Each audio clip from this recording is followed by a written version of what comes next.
Hey, so we are back from our first half of spring break week in Florida. It was sunny and gorgeous, and um, I still have this blue nail polish on my fingernails. I got to get that off. But so we got home last night, and I have been playing a little bit of catch up with some stuff that emails and Facebook and all that stuff that you don't really get to when you're busy with your kids and doing stuff and going to amusement parks and enjoying the Florida sunshine and the pools, especially since it's still a little bit uh, not so warm in New York.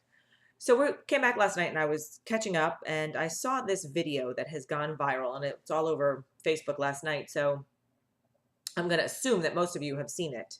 And it's the one where two female sports writers, reporters, Julie DeCaro and Sarah Spain, are sitting opposite men who are reading mean tweets about them to them. And in the beginning, it's kind of Kimmel-esque. You know how Jimmy Kimmel does mean tweets on his show. Um, it's kind of like that. Like they're a little bit kitschy and sometimes a little bit jokey. And then they get really mean really fast. And as the video progresses, you can see the men, who, by the way, are not the men who wrote the tweets, um, getting more and more uncomfortable with the words that they have to say to these women who are sitting directly in front of them. So I was moved by it because it's something that is fundamentally wrong, to be perfectly honest with you. And it's not something that I, would ever promote. However, I think it's a lesson. It's a lesson for our kids, and it's a lesson for us as adults to talk about how we communicate this kind of stuff to our kids, right? I, as a mother of boys, I don't have a daughter, but I know that if I did, I would teach her that same thing I'm teaching my boys. Everybody is the same. We are all to be treated exactly the same, equally. There is no woman better than a man and no man better than a woman. In fact, there's going to be a woman running this country someday, a day I honestly am very excited about. It might not be this time, but it will happen.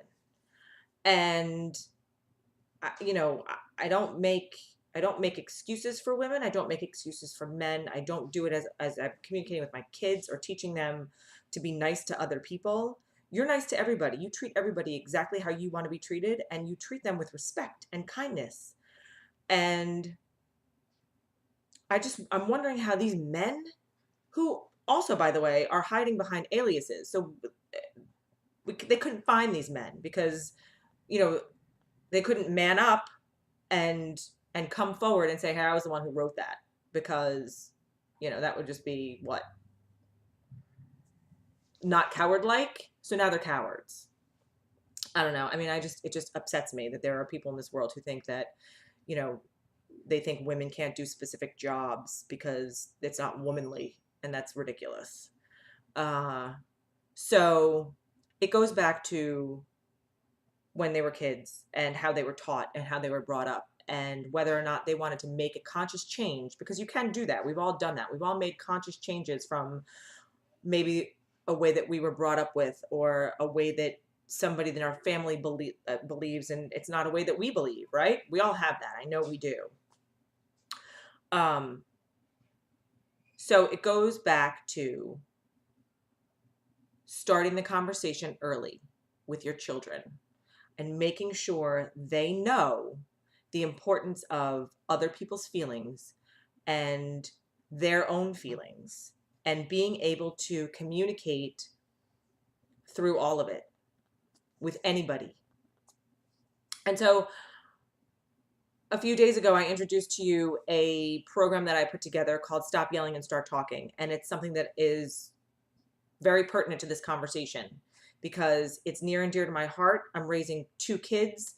I want to do the best job I can. I want to be able to have conversations with them about any topic, easy or hard. And I feel like it's something that a lot of parents struggle with. We all struggle with having the hard conversations. We don't struggle with the easy ones, but the hard ones, how do you approach it? How do you get around it? How do you navigate through it? And so that's why I decided to put this 4-week program together. It's called Stop Yelling and Start Talking. It starts on May 11th. I've already got a few people signed up, and it's going to be a great program. It happens on Wednesdays in the afternoons. It's all virtual and dial-inable and very easy access. So information is on my website at whyamiyelling.com under the group sessions page. More information is there, and if you have any specific questions, please feel free to reach out to me directly at krista@whyamiyelling.com. And with regard to that video, I highly suggest that you see it because it's eye-opening. And then I suggest you go make somebody's day and be nice and do something nice for somebody else, somebody that you care about, somebody that you love. Pay somebody a compliment. Do something that might be a little bit unexpected for somebody today. Heading up north for the rest of our little spring break week, and we will try to touch base during the week. And if not, we'll see you back here next week. Enjoy, everybody. Have a great day.